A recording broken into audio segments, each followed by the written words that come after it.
Assalamu alaikum dear students. Today our topic is global warming.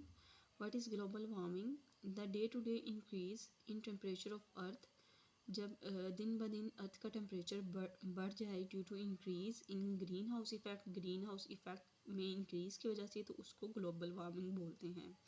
यानी कि जब अर्थ का टेम्परेचर दिन ब दिन ज़्यादा हो रहा हो ग्रीन हाउस इफेक्ट ज़्यादा होने की वजह से, तो उसको ग्लोबल वार्मिंग बोलते हैं।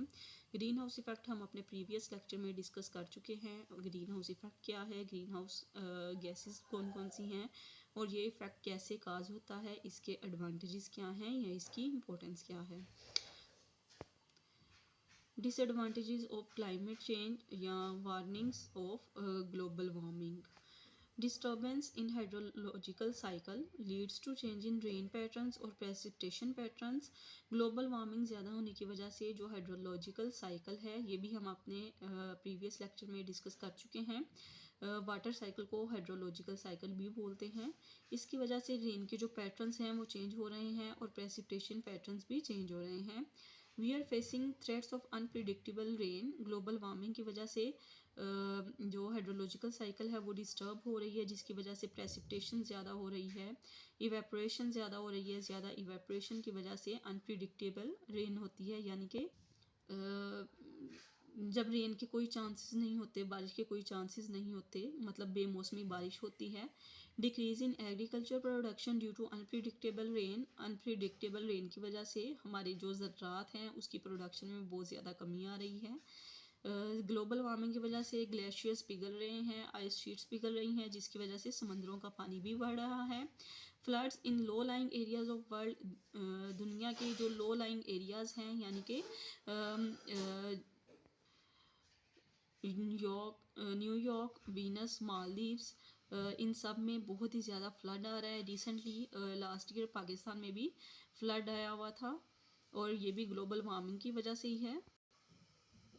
इंक्रीज़ इन डेथ रेट्स भी बहुत ज़्यादा इंक्रीज़ हो चुके हैं डिज़ास्टर्स की वजह से, सैलाब की वजह से, हीट वेव्स की वजह से, जो कि ग्लोबल वार्मिंग की वजह से हो रहे हैं।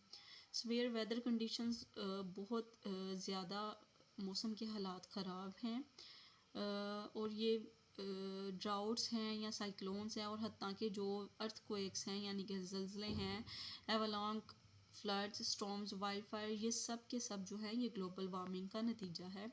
Desertification is increasing due to more evaporation of water. Deserts जो हैं वो इंक्रीज़ हो रहे हैं। जो डिज़र्ट्स का एरिया है वो पानी की ज़्यादा इवेपोरेशन की वजह से इंक्रीज़ हो रहा है। जैसा कि सहारा डेजर्ट जो है वो 10 से 15 किलोमीटर वेस्ट की तरफ बढ़ चुका है।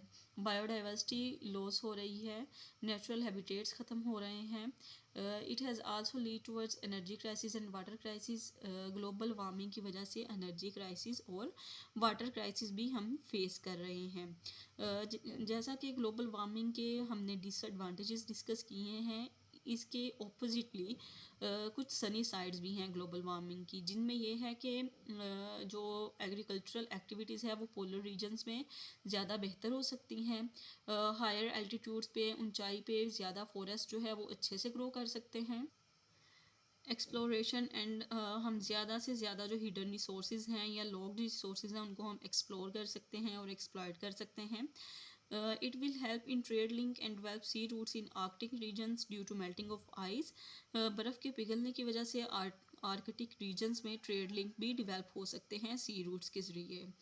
So students, this was our topic of global warming, and in the next lecture we will discuss about blood circulatory system. Thank you. Stay blessed and stay tuned. Allah Hafiz.